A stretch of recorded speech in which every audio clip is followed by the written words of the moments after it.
부동산 정보 채널 랜드마크 부동산입니다.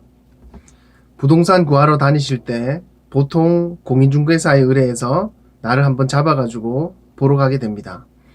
보러 오셔서 마음에 드는 부동산을 만나게 되면 소유주와 계약 일정을 잡아야 되는데 그날 당일 갑자기 계약을 할 수 없는 경우가 대부분입니다.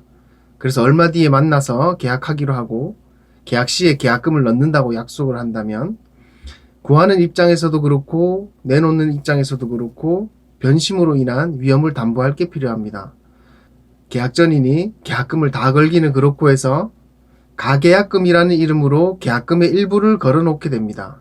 쉽게 말해서 미리 찜해놓는 것입니다. 그런데 계약일 전에 더 좋은 조건의 집이 매물이 나온 겁니다. 너무 성급하게 결정한 것 같아서 후회하면서 계약을 없던 걸로 하자면서 전화를 해봅니다. 이때 가계약금을 돌려받을 수 있을까요? 네, 돌려받을 수 없습니다. 가계약금은 사실 법률에 없는 용어입니다. 그냥 편의상 계약금을 임시로 걸었다는 의미입니다. 하지만 가계약도 본 계약의 일부입니다. 구두계약도 계약인 거 아시죠? 계약서 작성 없이도 계약의 중요사항인 계약 물건과 금액, 지급 방법과 계약 날짜를 정하셨다면 계약이 성립되는 것입니다. 여기서 꼭 알고 계셔야 할 중요한 내용을 설명드리겠습니다. 예를 들어서 거래금액이 1억 원이라면 계약금은 통상 거래금액의 10%로 해서 계약금이 1,000만 원이 됩니다. 근데 가계약금으로 200만 원을 보낸 것입니다.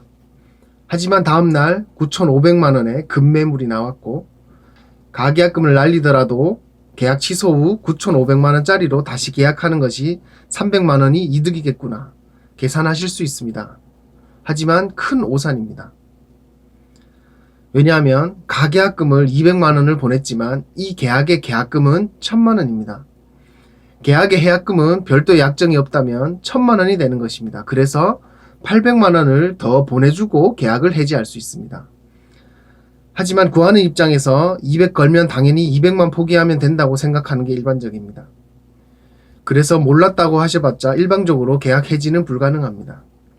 800만 원 달라고 소송 들어오면 줄 수밖에 없는 상황입니다. 이 부분을 꼭 주의하시고 가계약금 보내실 때 심사숙고하셔서 결정하시길 바라겠습니다. 그렇다면 확실은 덜 섰는데 그 사이에 이 매물이 나가면 더 큰 문제가 발생해서 가계약금을 꼭 걸어야 되는 상황이라면 어떻게 좋은지 팁을 알려드리도록 하겠습니다. 먼저 내가 변심하더라도 가계약금을 돌려주는 조건이 가능한지를 확인해 보시기 바랍니다. 말이 안 된다고요? 매수자 우위 시장이거나 중개하는 공인중개사 역량에 따라 충분히 가능한 조건입니다. 이게 안 될 때는 가계약금을 걸면서 혹시 변심하더라도 가계약금만 포기하는 조건으로 가계약금을 걸겠다고 약정하시면 됩니다. 이 조건은 상호 해약금을 줄이는 것이기 때문에 거의 협의가 가능하다고 보시면 됩니다. 일부 갭 투자자들은 시세 상승 직전에 급매물에 가계약금만 소액으로 넣어놓고 해약금을 계약금만큼 타먹는 것을 목적으로 하는 전문꾼들도 있다고 합니다. 아까 예시처럼 200 놓고 1,000만 원 받아가는 거죠. 부동산 보러 가실 때 꼭 아셔야 하는 가계약금에 대해서 얘기해 보았습니다. 유익하셨다면 구독과 좋아요 부탁드립니다. 랜드마크 부동산이었습니다. 감사합니다.